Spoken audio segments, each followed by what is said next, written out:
I mean, no, I don't have a lot of time, so I should try to say something before long.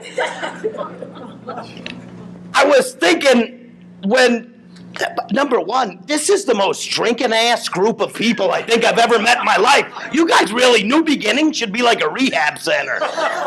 Like, the New Beginnings Rehab Center, I think I'm going to open up.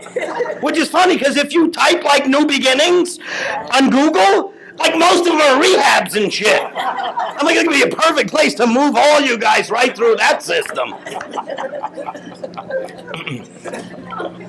We have this fella comes in, right? He's fantastic.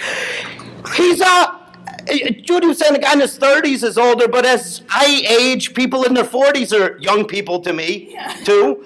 And so this guy comes in, I don't know how old he is, but he comes in, he tells us that for 35 years he's had debilitating headaches. Debilitating. He says, my migraines are so bad, I can't work. I can't go to work. He said, I have to hold my head together in order to make it bearable.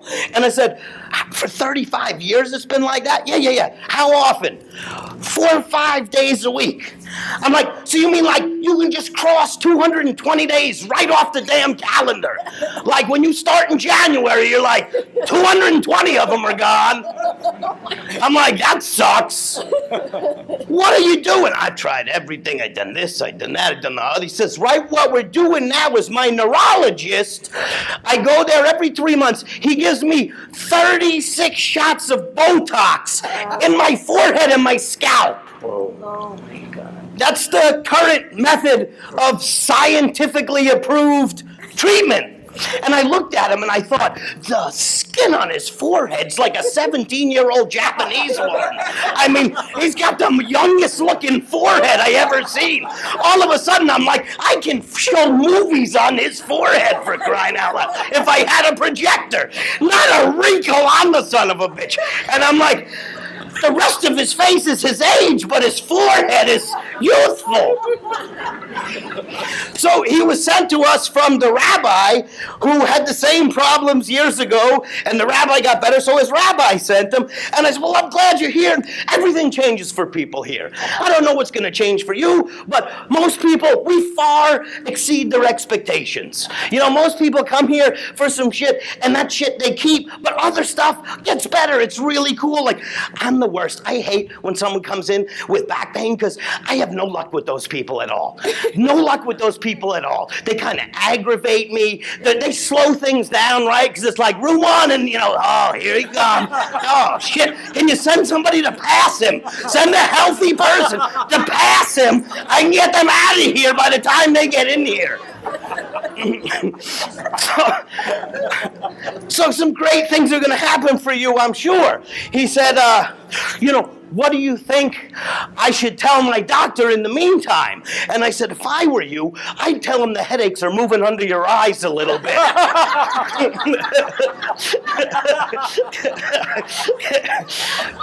You will look youthful. So amazing, right? We get all excited, right? Gary came up here. I thought to myself, thank God there's so many different kinds of chiropractors, right? Because we need a level-headed guy like him to do that shit, right? Because I'd walk into the neurology wing and be like, Dr. Numbnuts, how are all you piss boys doing? Like, you know what I mean? I wouldn't work well with those people at all, you know? I would be so happy they were working under me, I'd let each of them know it every minute of every day. I would walk through there every day breaking chops. Like, hello, my little piss boy. You got a fresh bucket, I got a quarter. Thank God I wasn't assigned with that job. Then we got guys like Bobby Crystal. Thank God we got Bobby Crystals, right? We need people like Bobby Crystal. It's always amazing to me when I'm hearing, like Gary talk, though, people sit like amazed, like, oh, holy shit, like Harvey Lillard's the last person that had good results with chiropractic. Hasn't this stuff been happening since 1895? I still wonder when people come to my office with sciatica, I'm like, a deaf guy got his hearing back. And all these sciatic people are in my waiting room. My CA should really be like, room one, Mary. Like, I should have a waiting room full of deaf people.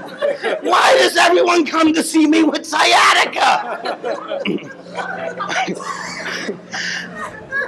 So, how did it get that way? It's probably not the people in this room that made it that way, but it got that way somehow. And even when Gary was talking, I was thinking, that just sounds like, I was like, a young Reggie is what I would like. Because, you know, a young Reggie would be like, oh, that's great. We're going to do medical research on chiropractic. Right? Because that's Reggie's whole thing is, that's all medicine. Great. Who in this room has ever given a shit if they're accepted by those yo-yos? Like, if that was part of your modus operandi, why are you in this thing?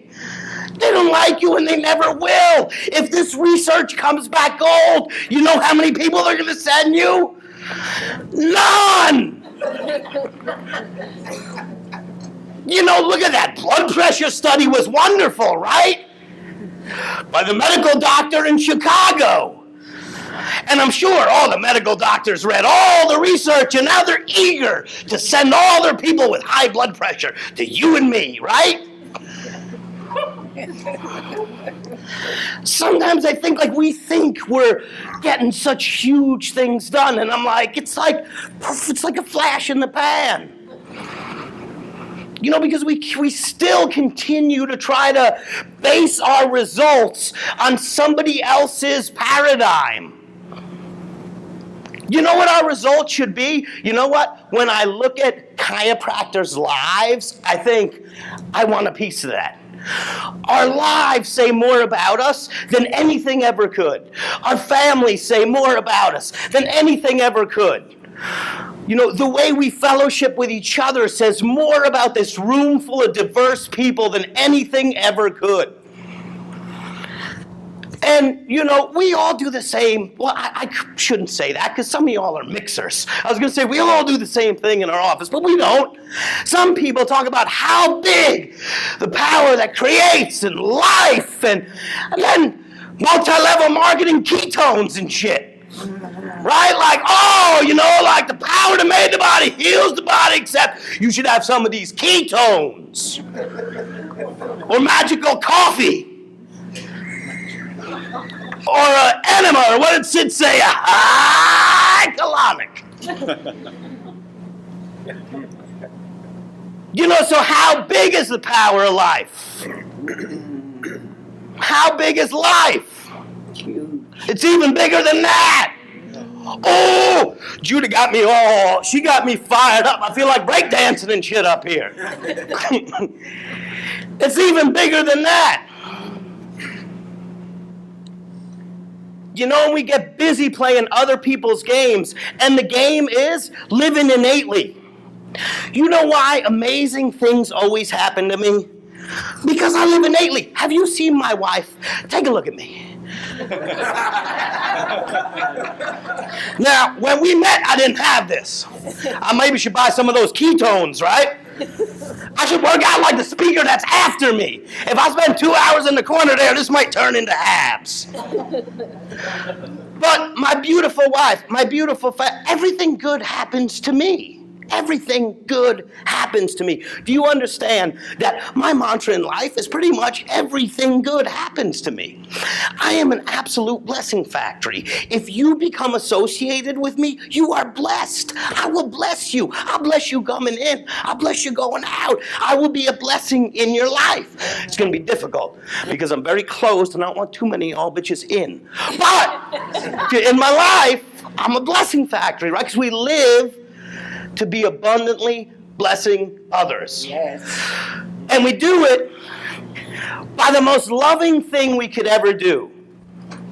By removing interference to the power of life in the human body that recreates the human body on a regular basis, much better when people see us than when they don't. And it's funny, I was on a plane, we just got back from DE, and I was bummed because this was supposed to be like Dee Umber appreciation, whatever, and I love Dee, and I don't know if it still is. If it is, I love Dee. So, but he's not here, so I saw him, Sarasota, he didn't, you know, he was struggling a little bit. Got a little bit of something, I don't know, somebody should have, I don't know, maybe gave him the just been resurrected him. But he wasn't going to make it here. He wasn't doing too good. But I was on the plane, and we're waiting because, you know, when you have little kids, they always got to go potty. They always got to go potty. Do you sit down? You got to go potty before we go? No. The minute you get in the car and get up the street, got to go potty, got to go right now, got to go right now, got to go right now. Like kids go from don't have to go to got to go right now like that. So we're on the plane, Giovanni got to go to the bathroom.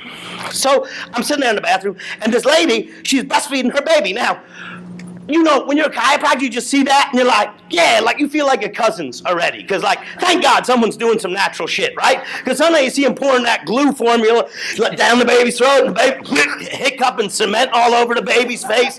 Like, you see those, and you're like, that poor baby. You know, the baby's all eczema out because it's been drinking concrete its whole life. So this lady's breastfeeding, and I'm like, oh, it's so nice. Like, it's just natural. So in some way, I know got to connect to this lady, like, because I'm waiting there with Giovanni. He got to go potty, and I'm like, it's just a beautiful time of life, isn't it? But, oh, it's beautiful. You know, breast milk. Out of everything with babies, I'm like, 95% of their shit can be taken care of with breast milk and coconut oil. Like, one of those things can almost take it, and a good chiropractor. Every baby should have a good chiropractor. That's very important. She said, you know, my 2-year-old, like, I'm surprised because you're right about that. My 2-year-old, I've been trying to give her, like, little cups of some breast milk and trying to give her smoothies, and she's been constipated for like a year. And I'm like, for a year? Whoa. That sounds terrible. I said, listen, if I checked her, right, if I adjusted your baby, she would probably start shitting like a dog that ate chocolate. You know, before this plane lands. You know, she would probably just unload, right, like a horse at a chili cook-off. and she said to me, do you think that's safe? I said, is shitting once a week safe? Like, do you understand? Like, is that safe? That to me is the most awkward question, that people could have some kind of doubt about nature being right for them. And you know, the way things happen, I just planted seeds, and sometimes that's all we can do is sow some seeds into their life. And I'm glad as I grow older, I am much less concerned about when those seeds come up. Because I thought I had to plant the seeds, water them, and they had to sprout and come up for me right on the spot. Right. And now I realize sometimes you're just a messenger. Like, it might be another 10 people got to be like, oh, you got to go see a chiropractor. And then finally, it'll click. It'll click. You hear it long enough, and it clicks. And it's a shame. You really can't even say somebody, go see a chiropractor. You got to be like, I'm going to find you a chiropractor. Like, give me your address and give me and I'll find you a chiropractor. Because you say, walk into a chiropractor's office, you have no idea what the hell to get. A lot of times, anything but chiropractic. It's like saying, you know, you should go to church. You don't know what kind of church somebody will walk into. So that's a little bit of a crying shame, but we've been dealing with that shit for 120 years, right? If you listen to what BJ wrote, he's always writing to the confusion of people in his own ranks that can't grasp how big life is. And he was doing cool stuff, tons of research and, you know, really cool stuff. All that stuff that we're talking about, oh, look, we're doing that, BJ was doing that. A long ass time ago with the same results. So, you know, sometimes we feel as though, you know, more research will always be the answer. And to people that require research, there'll never be enough. Because there's a lot of it out there, and I'm all for it. I say give your money to the Australian research. People are doing interesting things. I'm all for it. Because I think everybody should give the money to Sherman College. I think it's important for you to support a college like Sherman. You know, we got to sow seeds in our life. If there's any area of your life that's in a state of lack, you're not sowing seeds there. If there's not a crop, no seeds went out. You know, and I know in my own life, any area that's coming up missing or lacking, I haven't thrown seeds into. And you know, sometimes we think we're going to come here and get excited this weekend, and then in between seminars, it's the same practice over and over and over and over again. And you know what? There's just not enough seed sown and walking in faith where the first person you see on Monday morning makes a crooked statement that takes your whole victory. Like you come out of here with victory, right? And then like, the good Lord's going to send you an asshole first thing Monday morning because that's how this thing works, right? So like you can be all excited talking about the power of life when someone's going to be like, you know, you're going to be like, I'm going to change. I'm going to do things different, right? I'm going to do things different. I'm going to get this thing right. I'm just going to reconnect people to the power of life, and I'm going to have a practice like I want. And little they come in first thing Monday morning, be like, here, just make sure you crack that ankle again, and then you got to make your decision. Like, is this going to be the same shit that I've been doing forever? Or am I going to start standing for something different? You know, am I going to start walking this thing out differently? Am I going to start living this thing differently? Am I going to start living like it counts? You know, with the same kind of tenacity.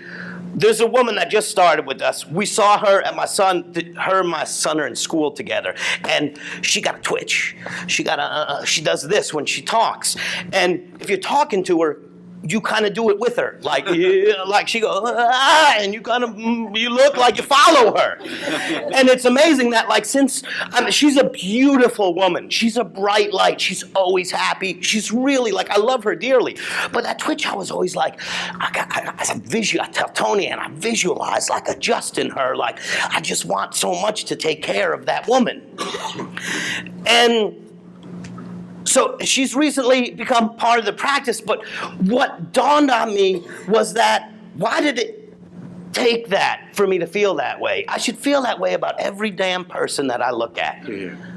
You know, and instead I'll see somebody who got some weird shit going on. I'll be like, oh man, I gotta just, because we want to see signs and wonders, and you know, and it's like, it's almost like, you know, Christ started saying, hey, listen, like the fools look for signs, like you've seen it all.